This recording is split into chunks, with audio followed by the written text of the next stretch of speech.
안녕하세요. 캐나다 주요 이민 소식을 전해드리는 둥지TV 1분 뉴스입니다. 첫 번째 이민 현황 소식입니다. 캐나다 IRCC 이민국은 지난달 올해 10월까지 약 180만 건의 이민 신청 검토가 밀려있다고 하였습니다. 여기에는 스튜던트 퍼밋, 워크 퍼밋, 비지터 등을 포함한 임시거주, 그리고 영주권 및 캐나다 시민권과 관련된 모든 신청서가 포함됩니다. 이로 인해 IRCC는 최근 선발이 없었던 익스프레스 엔트리 CEC 및 FSWP 후보자 소청은 밀려있는 신청서를 처리하기 위해 잠시 보류하고 있다고 하였고, 정상적인 수준으로 돌아가기 위해선 현재 밀려있는 수준의 50% 이상은 처리되어야 가능할 것이라 말하였습니다. 이번 11월엔 2번의 익스프레스 엔트리 PNP만 선발이 있었고, 총 5번의 BC PNP 선발 발표가 있었습니다. 익스프레스 엔트리 PNP는 11월 10일 그리고 11월 24일에 각각 선발 점수 685점으로 775명에게, 737점으로 613명에게 초대장을 보냈습니다. 익스프레스 엔트리는 이번 뉴스와 관련하여 내년 초까지는 계속해서 CEC 및 FSWP 선발은 없거나 최저 인원 수준의 선발로 진행될 것으로 예상됩니다. PNP는 정상적으로 2주마다 한 번씩 선발은 진행 중이지만 지금 상황으로 보아서는 최종 영주권 승인까지 기존보다 조금 더 시간이 걸릴 것으로 예상됩니다.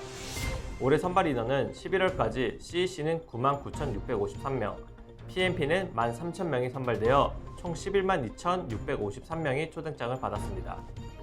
BC PNP는 11월 BC테크에서 3번, 그리고 NOC 0621, 0631 직군 및 그 외 직군 선발은 2번이 있었습니다.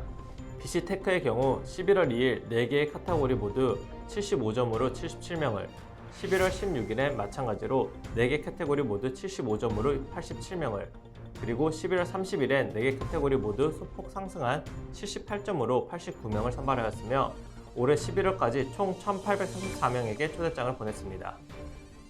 11월 9일과 11월 23일에 있었던 NOC 0621, 0631을 제외한 선발은 각각 287명과 258명이 초대장을 받았고 올해 첫 200명대 선발 인원을 기록하였습니다. 그리고 같은 날 NOC 0621과 0631 선발에선 각각 53명, 99명을 초대하였으며 11월 23일 선발은 4개 카테고리 모두 103점으로 또다시 최저 점수를 기록하였습니다. 올해 11월까지 NOC 0621과 0631을 제외한 선발은 현재 7,487명이 초대장을 받았고 NOC 0621과 0631 직구는 1,016명이 초대장을 받았습니다. 두 번째는 LMI 소식입니다. 최근 LMI 조건 중 하나인 포지션별 최소임금, 즉 미디안 웨이지의 변동이 있었습니다. 해당 조건은 11월 17일부터 적용이 되었으며 최소임금이 변경됨에 따라 기존차 모커와 구인 광고를 하였던 고용주는 해당 내용을 잘 확인하여 변경된 내용으로 업데이트를 하고 추후 캐나다 노동청 에이전트와 인터뷰하는 것을 추천해 드립니다. 마지막은 코비드 소식입니다. 최근 코로나 바이러스의 변종인 오미크론 바이러스가 다시 전 세계로 확산되어가는 추세입니다. 각 나라는 다시 입국 규정을 강화하는 등 제재 수위를 높이는 중입니다. 캐나다는 현재 미국을 제외한 모든 국가에서 입국하는 영주권자와 시민권자를 포함한 한국 여행객은 캐나다 도착 후 공항에서 코비드-19 검사를 받아야 하며 검사 결과가 나올 때까지는 격리해야 한다고 하였습니다.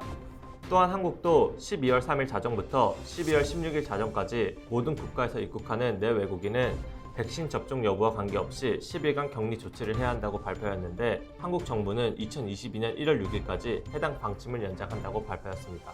앞으로 계속 업데이트가 있을 시 1분 뉴스를 통해 소식 전해드리도록 하겠습니다. 지금까지 둥지TV 1분 뉴스였습니다. 감사합니다.